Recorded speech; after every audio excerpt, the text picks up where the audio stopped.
Top quality और consistent performance के लिए सिर्फ सिल्वर पंप नाम याद रखना।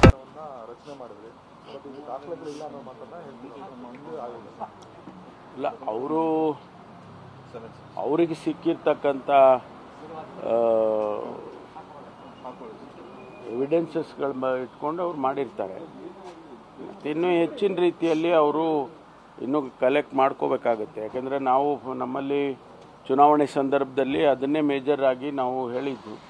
ಅವರಿಗೇನು ಎವಿಡೆನ್ಸ್ ಕೊಟ್ಟಿದ್ದಾರೆ ಏನು ಕೊಟ್ಟಿಲ್ಲ ಅದರ ಆಧಾರದ ಮೇಲೆ ಹೇಳಿರ್ತಾರೆ. ಅವರು ಇನ್ನೂ ಹೆಚ್ಚಿನ ಎವಿಡೆನ್ಸ್ಗಳು ಸಿಕ್ಕಿದರೆ ಅಂತಿಮವಾಗಿಯೂ ವರದಿ ಕೊಡ್ಬೋದು. ಇದು ಓನ್ಲಿ ಇಂಟ್ರಿಮ್ ಆಗಿ ವರದಿನ ಕೊಟ್ಟಿರ್ತಾರೆ. ಸರ್, ಈಗ ಮೂಡ ಪ್ರಕರಣದಲ್ಲಿ ಹೈಕೋರ್ಟ್ ಇಡಿ ತನಿಖೆಗೆ ಅನುಮತಿ ಕೊಟ್ಟಿದೆ.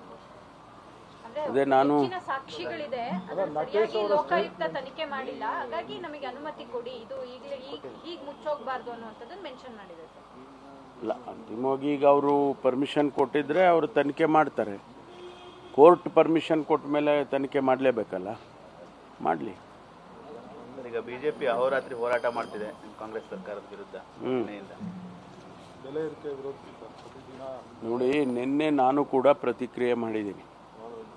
ಬೆಲೆ ಏರಿಕೆ ಯಾಕಾಗುತ್ತೆ? ಬೆಲೆ ಏರಿಕೆಗಳು ನಮ್ಮ ಪಾಲಿಸಿಗಳ ಮೇಲೆ ಆಗುತ್ತೆ. ಕೇಂದ್ರ ಸರ್ಕಾರ ಪಾಲಿಸಿಗಳನ್ನ ಮಾಡುವಂಥ ಸಂದರ್ಭದಲ್ಲಿ ಅದನ್ನು ಗಮನದಲ್ಲಿ ಇಟ್ಕೋಬೇಕು. ಇದು ಆರ್ಥಿಕವಾಗಿ ಇಂಪ್ಯಾಕ್ಟ್ ಆಗುತ್ತೆ ನಮ್ಮ ಪಾಲಿಸಿ ಅನ್ನೋದನ್ನು ಅವರು ತಿಳ್ಕೋಬೇಕಾಗುತ್ತೆ. ಈಗ ಟ್ಯಾಕ್ಸೇಷನ್ ವಿಚಾರದಲ್ಲಿ ಕೇಂದ್ರ ಸರ್ಕಾರ ಟ್ಯಾಕ್ಸ್ನ ಜಾಸ್ತಿ ಮಾಡ್ತಾರೆ ಅಂತ ಅಂದಾಗ ರಾಜ್ಯ ಸರ್ಕಾರಗಳು ಅದಕ್ಕೆ ಅನುಗುಣವಾಗಿ ಅವರು ರೈಸ್ ಮಾಡ್ಕೋಬೇಕು. ಇದು ನಾರ್ಮಲ್ ಆಗಿ ಇವತ್ತಲ್ಲ, ಹೊಸದಾಗಿ ಏನಾಗಿರೋದಿಲ್ಲ. ಹಿಂದೆ ಪ್ಲ್ಯಾನಿಂಗ್ ಕಮಿಷನ್ ಇದ್ದಾಗ ಕೂಡ ಅದೇ ರೀತಿ ನಡ್ಕೊಂಡು ಬಂದಿದೆ. ಕೇಂದ್ರ ಸರ್ಕಾರ ಟ್ಯಾಕ್ಸೇಷನ್ ಕಂಟ್ರೋಲ್ನಲ್ಲಿ ಇಟ್ಕೊಂಡ್ರೆ ರಾಜ್ಯ ಸರ್ಕಾರಗಳಿಗೂ ಅನುಕೂಲ ಆಗುತ್ತೆ. ಒಂದು ಪಾರ್ಟು. ಎರಡನೇ ಪಾರ್ಟ್ ಏನು ಅಂದರೆ, ಈಗ ನಾವು 20,000ಕ್ಕೂ ಹೆಚ್ಚು ಟ್ಯಾಕ್ಸನ್ನು ಕಟ್ತಾ ಇದ್ದೀವಿ ಕೇಂದ್ರ ಸರ್ಕಾರಕ್ಕೆ. ನಮಗೆ ಅದರ ಪ್ರಪೋರ್ಷನೇಟ್ಲಿ ಏನಿದೆ ಅದನ್ನು ನಮಗೆ ವಾಪಸ್ ಕೊಡಬೇಕು. ಅದು ಕೊಡದೇ ಇದ್ದಾಗ ನಾವೇನು ಮಾಡಬೇಕು? ನಮ್ಮ ರಿಸೋರ್ಸಸನ್ನು ನಾವು ಜಾಸ್ತಿ ಮಾಡಿ ರಾಜ್ಯ ನಡೆಸಬೇಕಂದ್ರೆ ನಮಗೂ ರಿಸೋರ್ಸ್ ಬೇಕಲ್ಲ. ಅದಕ್ಕೆ ನಾವು ಅದನ್ನು ಇಲ್ಲಿ ನಮ್ಮ ರಿಸೋರ್ಸಸನ್ನು ನಾವು ಜಾಸ್ತಿ ಮಾಡ್ಕೊಳ್ತೀವಿ.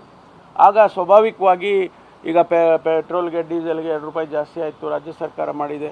ರಾಜ್ಯ ಸರ್ಕಾರದ ಟ್ಯಾಕ್ಸ್ನಲ್ಲಿ ಕಡಿಮೆ ಮಾಡ್ಬೋದಷ್ಟೇ, ಅದನ್ನು ನಾವು ಕಂಟ್ರೋಲ್ ಮಾಡ್ಕೋಬೇಕಾಗ್ತದೆ. ಇವೆಲ್ಲ ಏನಾಗುತ್ತೆ, ಈ ಟ್ಯಾಕ್ಸ್ ಸ್ಟ್ರಕ್ಚರ್ ಮೇಲೆ ಡಿಪೆಂಡ್ ಆಗಿ ಅದಕ್ಕಾಗಿ ಬೆಲೆ ಜಾಸ್ತಿ ಆಗುತ್ತೆ. ಒಂದು ಬೆಲೆ ಜಾಸ್ತಿ ಆದರೆ, ಡೀಸೆಲ್ ಪೆಟ್ರೋಲ್ ಜಾಸ್ತಿ ಆದರೆ ಇಂಪ್ಯಾಕ್ಟ್ ಯಾರ ಮೇಲೆ ಆಗುತ್ತೆ? ತರಕಾರಿ ಮಾರೋವನ ಮೇಲೂ ಬಂದ್ಬಿಡುತ್ತೆ. ಆದ್ದರಿಂದ ಕೇಂದ್ರ ಸರ್ಕಾರ ಇದನ್ನು ನಿಯಂತ್ರಣದಲ್ಲಿ ಇಟ್ಕೊಂಡ್ರೆ ಮಾತ್ರ ಈ ಬೆಲೆಗಳು ನಿಯಂತ್ರಣದಲ್ಲಿ ಇರ್ತಾವೆ.